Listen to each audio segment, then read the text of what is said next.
At the divorce settlement hearing, the royal lawyers handed Diana a rusted, broken-down van as her final settlement, laughing as they stripped her of everything she had built during her marriage. With William and Harry beside her, watching their mother being humiliated, she had no choice but to accept the vehicle they claimed was worthless. But one morning, as sunlight hit the peeling metal, Diana saw something glimmer beneath the rust, a discovery that would turn her humiliation into the most unexpected victory of her life. The November rain hammered against the windows of the solicitor's office in central London. Diana Spencer sat on a hard wooden chair, her hands folded in her lap, fingers pressed white against each other. Across the polished mahogany table sat 3 royal lawyers in dark suits, their faces professionally blank. Behind them, representatives from the palace watched with barely concealed satisfaction. This was the final settlement hearing. After months of negotiations, threats, and leaked stories to the press, painting her as unstable and difficult, this was where it would end. Diana had already lost so much: her title, her security detail, most of her staff. Now they were deciding what little she'd be allowed to keep.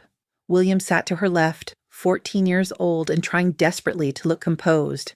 Harry, 12, kept glancing between his mother and the lawyers, his jaw tight with barely suppressed anger. She told them they didn't have to come, but they'd insisted. "We're not leaving you alone with them," William had said that morning. The lead lawyer cleared his throat, adjusting his wire-rimmed glasses.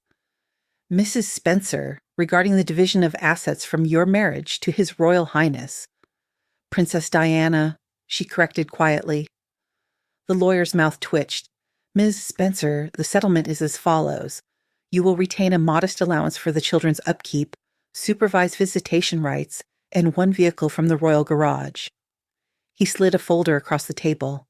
The 1972 Mercedes van currently in storage at Windsor.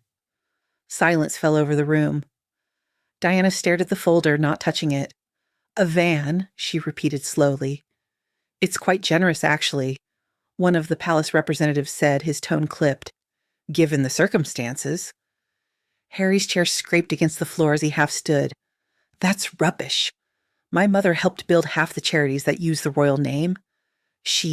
"Harry?" Diana said softly, and he sat back down, trembling with fury. The lawyer continued as if there had been no interruption. "The Kensington Palace apartment, the country residence, and all charitable foundation assets remain property of the Crown. You have until the end of the month to vacate." Diana finally opened the folder. Inside was a single photograph of a rust-eaten van with peeling paint and a sagging rear door. It looked like something pulled from a scrapyard. From across the table came a poorly suppressed laugh. Diana looked up to see one of the younger lawyers smirking behind his hand. "Something amusing?" she asked.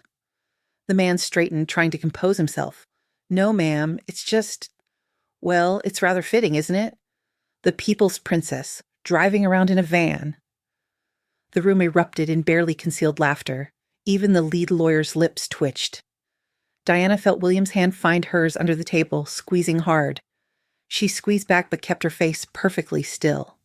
"Where are the keys?" she asked. 20 minutes later, Diana stood in a Windsor storage facility, her sons flanking her like young guards. The van was worse in person. Rust had eaten through the wheel wells. One headlight was cracked. The whole thing listed slightly to one side as if it had given up years ago. "Mum," William said carefully, "we don't have to accept this. We could fight it." "Go to the media."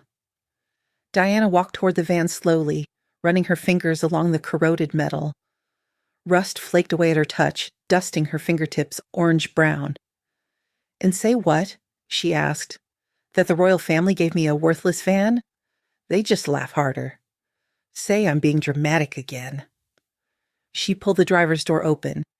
It creaked like something dying.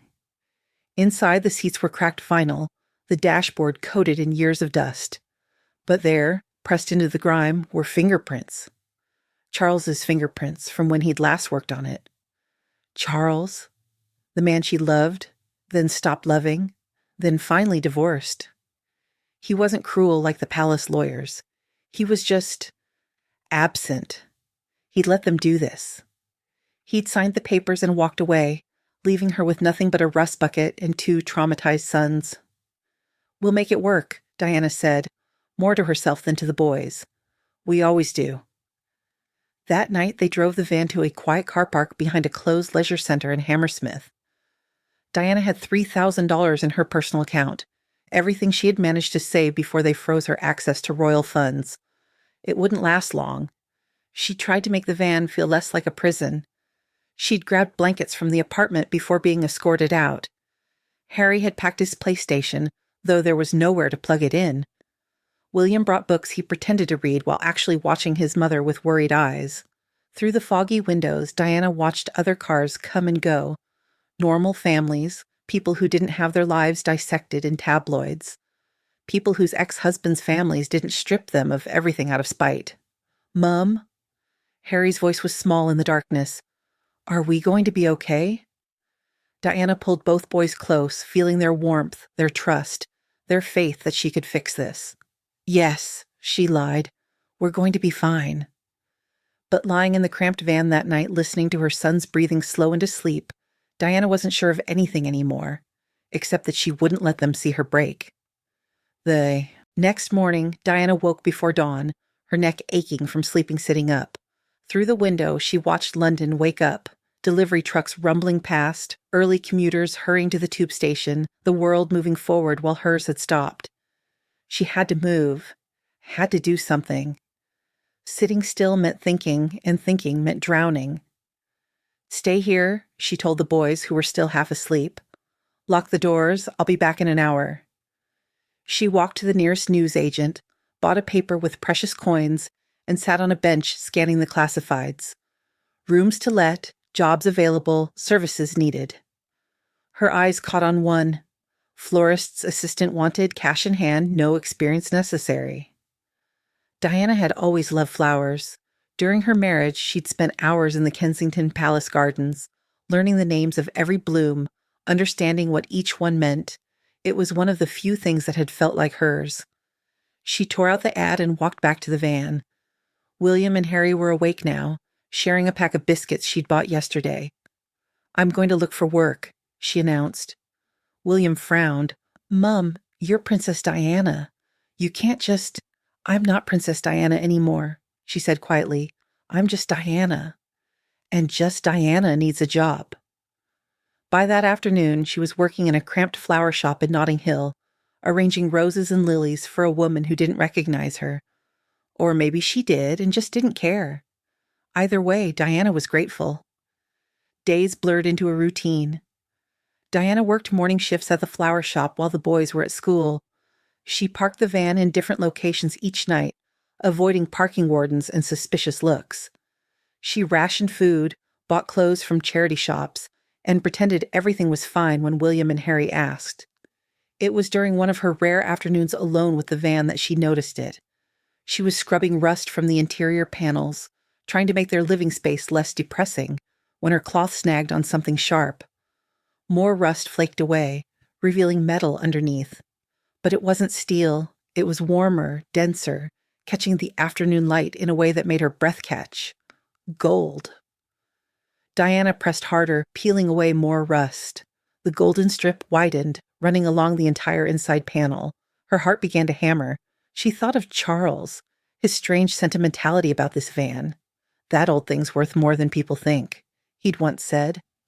She'd assumed he meant sentimental value, but this was real value.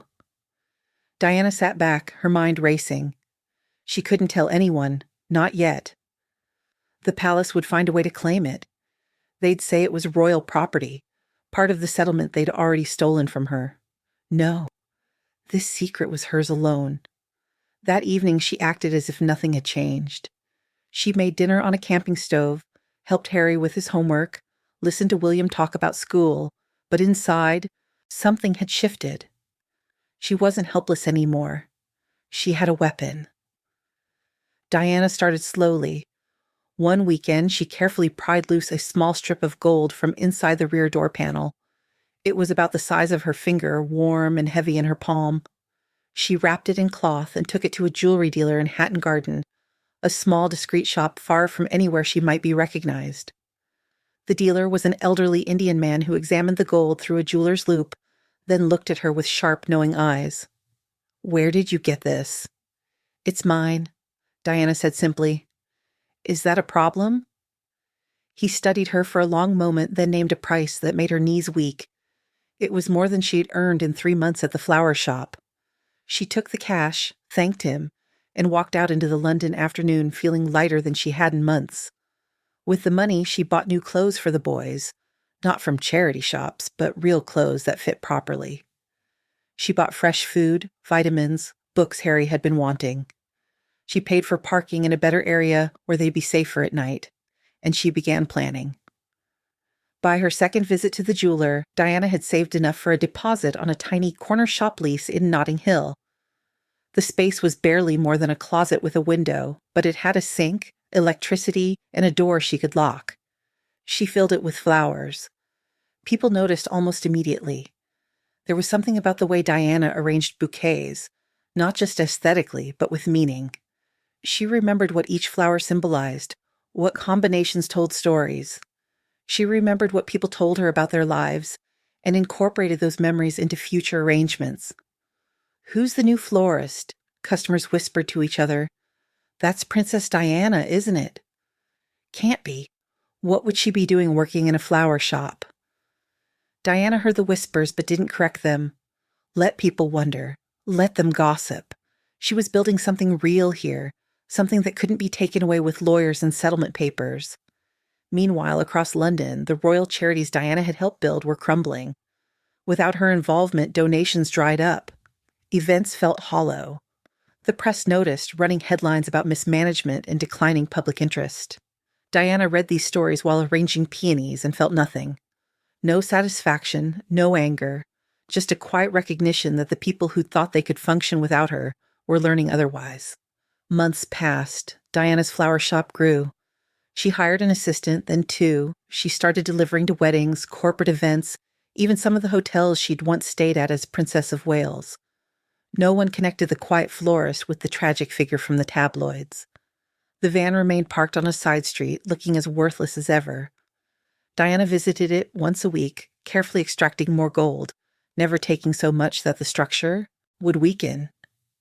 It was her secret bank, funding her slow, steady rise from nothing. 1 year after the settlement, Diana opened a second shop, then a third. She trained young people from difficult backgrounds, giving them the same second chance she'd needed. She created arrangements for hospices at cost, for women's shelters for free. The palace never noticed. They were too busy managing their own declining reputation. It was a cold Tuesday afternoon when Diana's past walked through her shop door. She was training a new employee on proper rose-cutting technique when she felt eyes on her back. She turned to find Charles's cousin Edward standing in her shop, looking significantly thinner than she remembered. His expensive suit was worn at the elbows. Behind him stood one of the lawyers from the settlement hearing, the one who'd laughed at her. The shop went quiet. Her assistant, a smart young woman named Maya, tensed beside her. "Diana," Edward said, his voice lacking its usual imperious tone. "We need to speak with you." Diana set down her pruning shears carefully. "About what?" "The family is experiencing financial difficulties. Several investments haven't performed as expected. We're liquidating some assets." He glanced around the shop, taking in the expensive displays, the gold-lettered sign, the steady stream of customers. "We were hoping you might be willing to provide a short-term loan, just until matters stabilize."